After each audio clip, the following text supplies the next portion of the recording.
Hello dear friends, welcome to achievers hub. आज हम linear equations देखने वाले हैं। इक्वेशंस क्या होते हैं?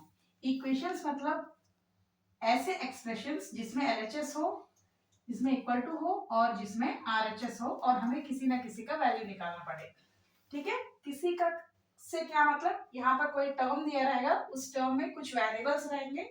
वेरिएबल्स क्या होते हैं, कॉन्स्टेंट क्या होते हैं, वो हम देखते हैं। ठीक है, उनकी वैल्यू हमको निकालनी पड़ती है। तो इक्वेशन में आपने ऐसे बहुत बार देखे होंगे, ऐसे इक्वेशंस लिखे रहते हैं या फिर ऐसे इक्वेशंस लिखे रहते हैं। ठीक है, या फिर ऐसे भी इक्वेशंस लिखे हुए रहते हैं, है ना। तो इन सारे इक्वेशंस में मुझे कॉमनली क्या दिख रहे हैं, दो चीजें। एक तो ये नंबर्स या फिर x या फिर y। ठीक है, तो इन नंबर्स को हम बोलते हैं कांस्टेंट्स। कांस्टेंट मतलब जो कि फिक्स है, जो कि चेंज ही नहीं होंगे। मतलब अगर मैं 4 बोलूंगी तो वर्ल्ड में कहीं भी चले जाओ 4 चेंज नहीं होगा। लेकिन ये जो वेरिएबल्स है ना, ये जो चीजें हैं जो चेंज होती हैं x और y, इसको अगर मैं चाहूं तो xy लिख लूं, मैं चाहूं तो st लिख लूं, मैं चाहूं तो ab लिख लूं, या कोई भी वैल्यू लिख सकती हूं मैं। इसका वैल्यू निकालने के लिए हमें एक इक्वेशन की जरूरत पड़ती है। इस इक्वेशन को जब हम सॉल्व करते हैं तब इसकी वैल्यू आती है, और वो जो वैल्यू आती है वो इस वेरिएबल की वैल्यू बन जाती है। तो ये जो वेरिएबल है, वेरिएबल अपने नाम से ही बता रहा है, वेरिएबल मतलब जो चेंज होता है, चेंजिंग वैल्यू। ठीक है, चेंजिंग वैल्यू को हम वेरिएबल बोलते हैं। तो जैसे कि ये इक्वेशन देखिए आप, इसमें वेरिएबल क्या है हमारा x, कांस्टेंट क्या है 4, और ये कांस्टेंट क्या है, राइट साइड में कांस्टेंट है 20। ठीक है, तो यहाँ पर इस पूरे टर्म को, इस पूरे जो लेफ्ट साइड में जो भी मेरे टर्म्स रहेंगे, उन सारे टर्म्स को मैं एलएचएस बोलूंगी और इन सारे टर्म्स को मैं बोल दूंगी आरएचएस।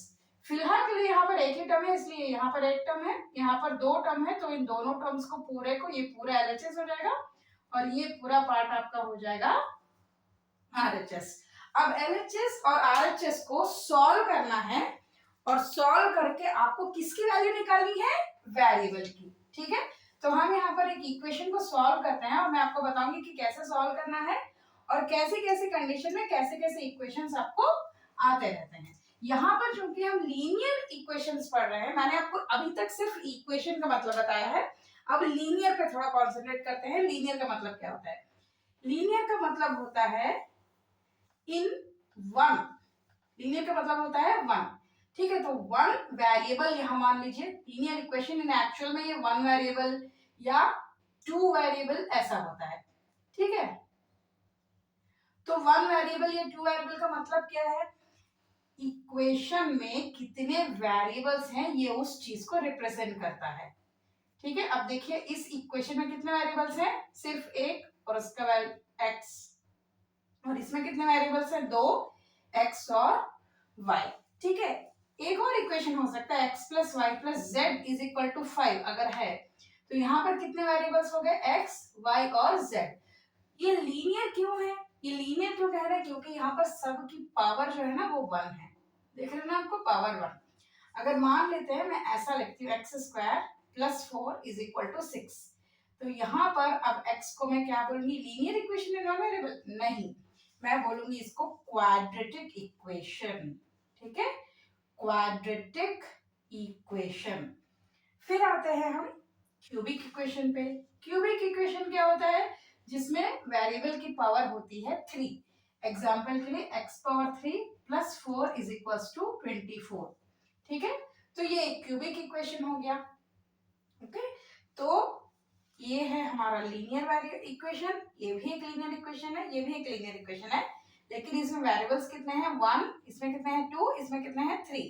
तो linear equations in one variable हम आज कवर करने वाले हैं।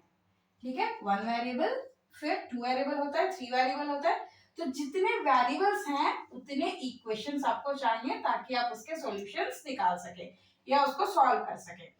फिर आता है क्वाड्रेटिक इक्वेशन पे, मतलब जहां पर x की पावर कितनी हो जाती है 2, यहाँ पर आपके x की कितनी वैल्यू लिख लेंगे 2।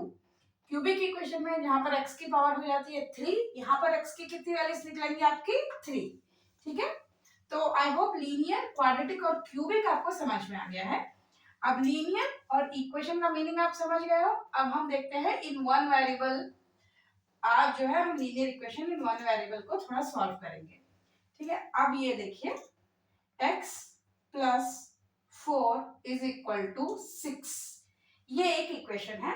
इस इक्वेशन में जो x है वो आपका वेरिएबल है, ठीक है। 4 और 6 जो है आपके कांस्टेंट्स हैं। यहां तक आप सबको क्लियर हो गया होगा ऐसा मैं मान रही हूँ। x जो है वो वेरिएबल है और 4 और 6 आपके कांस्टेंट्स हैं। अब कभी भी एक इक्वेशन को आप सॉल्व करते हो ना, तो या तो आप LHS से RHS में लेके जाते हैं वैल्यूज, या RHS से LHS में लेके आते हैं। ये पूरा LHS कहलाएगा और ये पूरा RHS कहलाएगा। तो जब मैं RHS से LHS में या LHS से RHS में वैल्यूज को ले जाती हूँ तो उनके साइंस जो है वो चेंज हो जाता है। इसका मतलब x इज इक्वल टू अगर मैं लिखूंगी तो यहाँ पे मेरा क्या रह गया 4, उसको मैंने यहाँ नहीं लिखा तो मैं उसको यहाँ ले जाकर माइनस कर दूंगी, क्योंकि यहाँ पर मेरे x 4 के सामने कौन सा साइन है प्लस, वो यहाँ जाके क्या हो जाएगी माइनस, तो x की वैल्यू आ गई मेरी 2। ठीक है, एक और इक्वेशन देखते हैं। Example 3x minus 2 is equal to 9। Okay, यहाँ पर अब यहाँ पर एक कोफिशिएंट आ गया। कोफिशिएंट क्या होता है, x के सामने जो भी वैल्यू रहेगा, मतलब किसी भी वेरिएबल के सामने जो भी वैल्यू रहेगा उसको हम कोफिशिएंट बोलेंगे। तो इस इक्वेशन में बताइए x का कोफिशिएंट क्या हो गया 3, y का कोफिशिएंट क्या हो गया 4, z का कोफिशिएंट क्या हो गया